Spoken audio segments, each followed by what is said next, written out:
طهارەی دڵ ئەوەیە کە ئینسان دڵی لە غەیری خوا پاک هاتەوە، دڵی لە غەیری خوا داڕنێ، محەبەتی خوا لەسەرەوەی هەموو محەبەتەکان بێ، خۆشەویستی خوا لەسەرەوەی هەموو خۆشەویستیەکان بێ لە ناو ناخی دڵتا.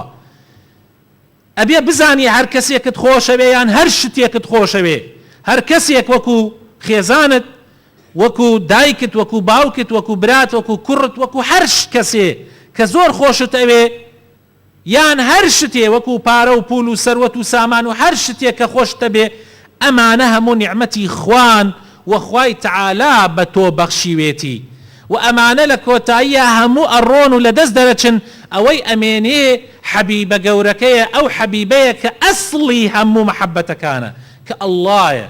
بۆیە ئەبێ ذاتی ئەڵڵا لە دڵتا لە هەموو شتەکان خۆشەویستتر بێ. والذین آمنوا أشد حبا لله، ئەوانەی کە ئیماندارن زیاتر و زیاتر خۆشەویستی خوا، بەڵکو ئەتوانی بڵێ سەرچاوەی هەموو مەحەبەتەکان ئەبێ بە خوا بگەڕێتەوە. هەموو شتێکت لەبەر خاتر خوا خۆش نەوێ لێی بترسە.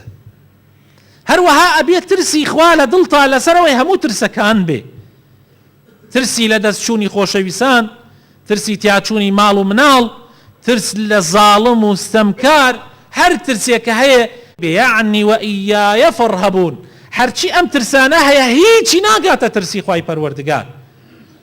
کاتێ تۆ جاری وا هەیە لەبەر خاتری زەلامێک، لەبەر خاتری کەسێک گوناح ناکەی، تاوان ناکەی، لەبەر خاتری کەسێک خۆت ئەپارێزی، لە چاوی کامیرەیەک جاری وا هەیە خۆت ئەپارێزی لە زۆر شتێ، ئەی ئەبێ بیرکەیتەوە کە خوای تەعالا نەک بەس ئەدبینێ، بەڵکو خوای تەعالا ناخیشت ئەبینێ، دڵیشت علیم بذات الصدور.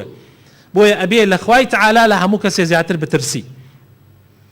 هەروەها ئەبێ دڵت پاکەیتەوە داڕنی لە هەر شتێک کە خوا پێی ناخۆشە، لە هەر کار و کردەوەیەک، لە هەر گفتار و قسەیەک کە خوای تەعالا پێی ناخۆشە، ئەبێ خۆتی لێ دابڕینی، ئەبێ دڵی خۆتی لێ پاکەیتەوە، خۆت بپارێزی لە حقد و لە بغض، لە قینێک کە خوا پێی ناخۆشە.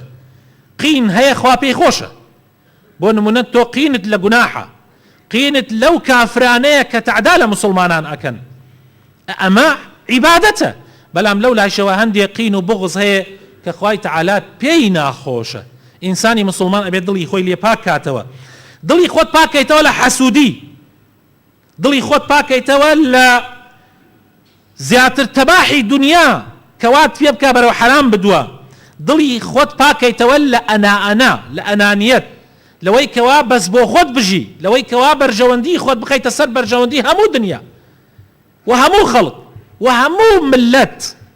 ئەمەش لە ڕاستیە ئەبێ ئینسانی مسلمان خۆی لێ بپارێزێ و هەموو گوناحێکی تر